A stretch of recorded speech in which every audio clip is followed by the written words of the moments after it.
You have all these new actors.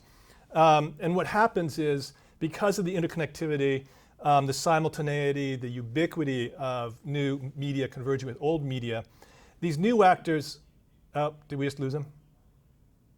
Did we just lose you? No. Okay, good.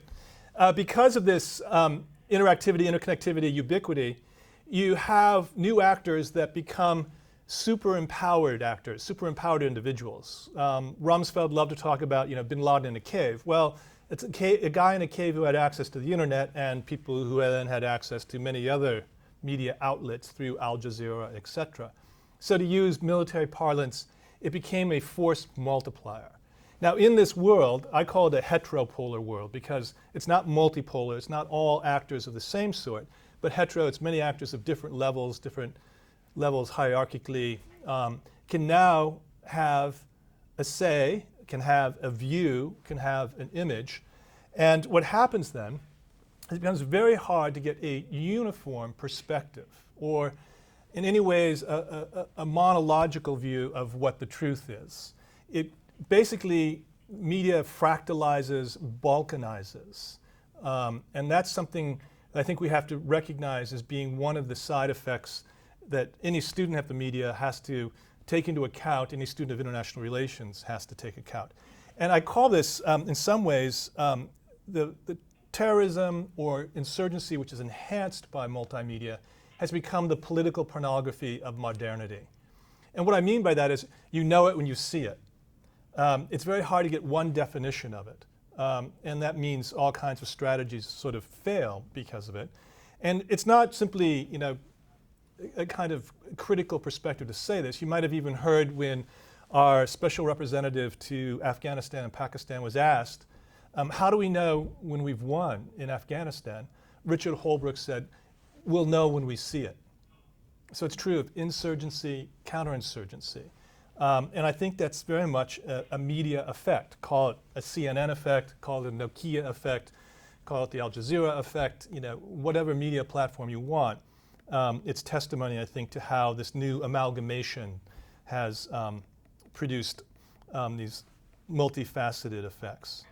Now, what I'd like to do is talk briefly about how the world that Walter Benjamin could not understand, the world post-Holocaust, post-Hiroshima, and now with video games exceeding sales with theater box office, we can talk about post-Hollywood. There's a new unholy alliance that has both destructive and seductive and creative, I think, effects in the media. We all know how the ubiquity of YouTube, the power of Twitter, or the new ways in which we have these convergences taking place in everywhere from Iran to right here in demonstrations in the United States. But I want to present a new take on what I call the military-industrial media entertainment network. This, of course, is a riff off of President Eisenhower. He talked about a military-industrial complex. But when you add to this very powerful mix the power of the entertainment industry and the media entertainment industry, you really have a new war of spectacles going on. The spectacle of war has been displaced by these spectacles of war, the war of spectacles, rather. So what I'd like to offer is not simply a critique or a diagnosis, but rather a strategy for confronting this new situation. And I think not losing sight of oneself, as Paul Virilio says, is one of the greatest tasks when you have this ubiquity, this surveillance capacity of new media. But it's also a willingness to recognize the gaze of others. Going back to that old theme that could be no identity without difference, we have to recognize ourselves through the eyes of others. Getting Al Jazeera, onto an actual, in the airwaves of the United States has been the greatest challenge. It's still only really available, on the web. I don't know, probably in Australia, I'd like to maybe in the Q&A hear more about this because it's become an issue that you get sort of some ways ghettoized if you can't make it into the airwaves. I also want to talk about how in this black hole of the infosphere, how it can suck in good intentions and activism and all the other reasons why we try to make interventions in this area, that we have to understand the seductive capacity of the media, new media, and not simply understand it, but perhaps even engage in it. This is fighting media with media.